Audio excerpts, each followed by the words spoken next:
Bismillahirrahmanirrahim. Assalamu alaikum dear students, dear viewers. I am Abrad Tanoli from my YouTube channel Easy Science.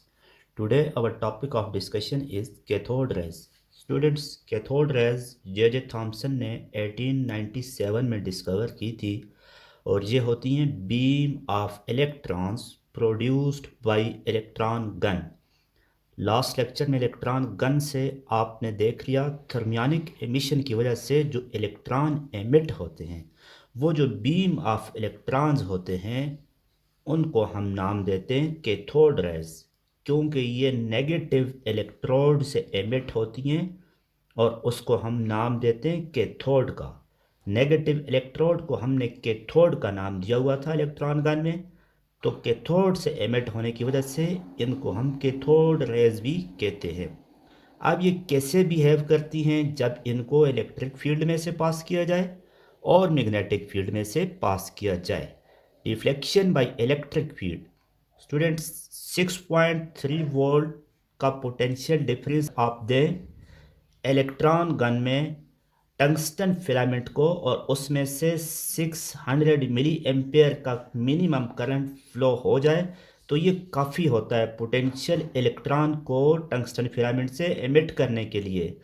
जब ये electron positive और negative plate means electric field में enter होते हैं, अब चाहिए तो ये कि इलेक्ट्रॉन का पाथ ये होना चाहिए, this is its original path, but experimentally it is seen that these bend toward positive plate. Electron bend हो जाता है पॉजिटिव प्लेट की जानिब और इसका जो पाथ होता है वो होता है पैराबोलिक। इस पाथ को नाम दिया जाता है पैराबोलिक।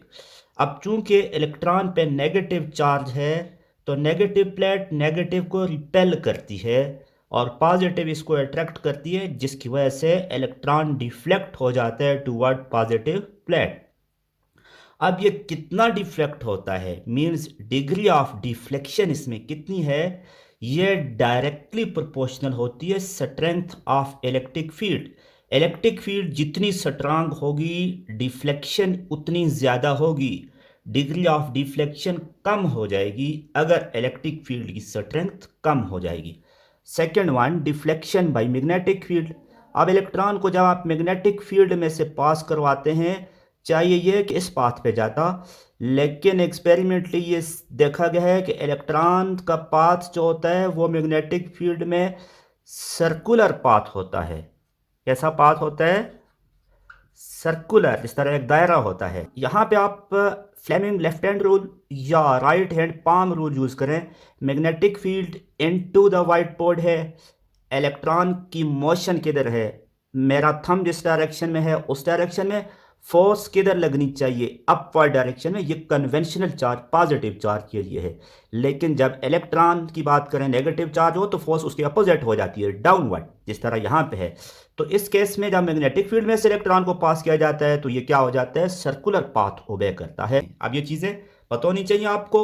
इलेक्ट्रिक फील्ड में से जब इलेक्ट्रॉन पास किया जाता है उसका पाथ पैराबोलिक होता है, अपने ओरिजिनल पाथ से डिफ्लेक्ट हो जाता है। मैग्नेटिक फील्ड में से पास किया जाता है उसका पाथ सर्कुलर होता है। Now only electric force can speed up और स्लो डाउन। इलेक्ट्रिक फोर्स जो होती है वो इलेक्ट्रॉन की स्पीड को या चार पार्टिकल की स्पीड को स्लो कर सकती है या स्पीड अप कर सकती है, यानी उसको एनर्जी इम्पार्ट दे सकती है। जबकि magnetic field is a side way force and does no change in kinetic energy. Magnet side way force होती है, सिर्फ चार पार्टिकल अपने पाथ से डिफ्लेक्ट करती है। जिस तरह यहाँ पे उसके पाथ से उसको डिफ्लेक्ट कर लिया और उसका पाथ सर्कुलर हो गया, ये उसकी स्पीड को अप या डाउन नहीं कर सकती, यानी no change in kinetic energy. Kinetic energy में कोई चेंज नहीं लाती of charge particle. Since magnetic force is perpendicular to motion v of charge particle so does no work. Magnetic force क्योंकि चार पार्टिकल की मोशन के perpendicular होती है, जिसकी वजह से जब फोर्स परपेंडिकुलर हो तो वर्क डन जीरो होता है। मैग्नेटिक फोर्स कोई वर्क नहीं करती चार पार्टिकल के ऊपर। सिंपल सा टॉपिक है, लेक्चर को सुने समझें, कोई क्वेश्चन हो तो कमेंट सेक्शन में पूछें। आज के लिए इतना ही, अल्लाह हाफिज़।